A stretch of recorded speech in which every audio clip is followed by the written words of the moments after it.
আসসালামু আলাইকুম, কেমন আছেন সবাই?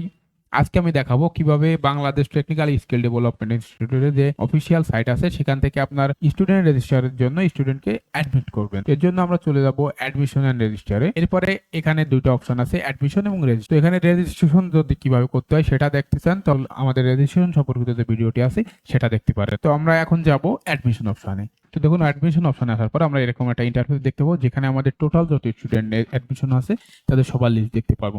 তো আমরা চাইলে এখানে কোর্স অনুযায়ী আমরা স্টুডেন্টের লিস্টগুলো দেখতে পাবো যে কাদেরকে আমরা অ্যাডমিশন করছি। তো আমরা এখন নতুন স্টুডেন্ট অ্যাডমিশন করার জন্য আমরা অ্যাড নিউ স্টুডেন্ট অপশনে যাব। অ্যাড নিউ অপশন স্টুডেন্ট অপশনে গেলে আমরা এখানে দেখতে পারবো এরকম একটা ইনপুট ফিল্ড। এই ইনপুট ফিল্ডের প্রয়োজনীয় যে তথ্যগুলো আছে, যেমন এখানে আপনি কোন কোর্সে স্টুডেন্ট ভর্তি করতে চাচ্ছেন সেটা সিলেক্ট করবেন, কোন সিজন সেটা সিলেক্ট করবেন।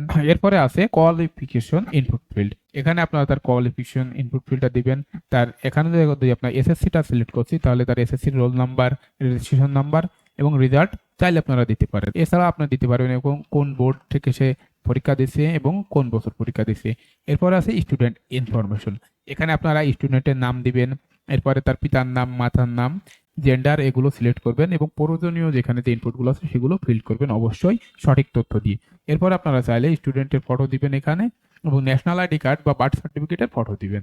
তারপরে আছে এডুকেশনাল সার্টিফিকেট, অর্থাৎ আমরা এখানে কোয়ালিফিকেশনে যখন তাকে এসএসসিটা সিলেক্ট করছি তখন এখানে তার এসএসসির সার্টিফিকেটটা দিবেন। এরপরে এখানে সেভ অপশনে ক্লিক করলেই আমাদের স্টুডেন্ট অ্যাডমিশন শেষ। তো এই ছিল আজকের ভিডিও, কিভাবে বাংলাদেশ টেকনিক্যাল স্কিল ডেভেলপমেন্ট ওয়েবসাইটে আপনারা রেজিস্ট্রেশনের জন্য স্টুডেন্ট অ্যাডমিট করবেন।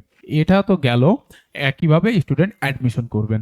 তো এরপর এই অ্যাডমিশন করার পরে আছে রেজিস্ট্রেশন। তো কিভাবে স্টুডেন্টকে রেজিস্ট্রেশন করাবেন সেটা দেখার জন্য অবশ্যই আমাদের রেজিস্ট্রেশন সম্পর্কে যে ভিডিওটা আছে সেটা দেখতে পাবেন। ভিডিওটির লিংক কমেন্ট বক্সে অথবা ডিসক্রিপশন বক্সে দেওয়া থাকবে। ধন্যবাদ।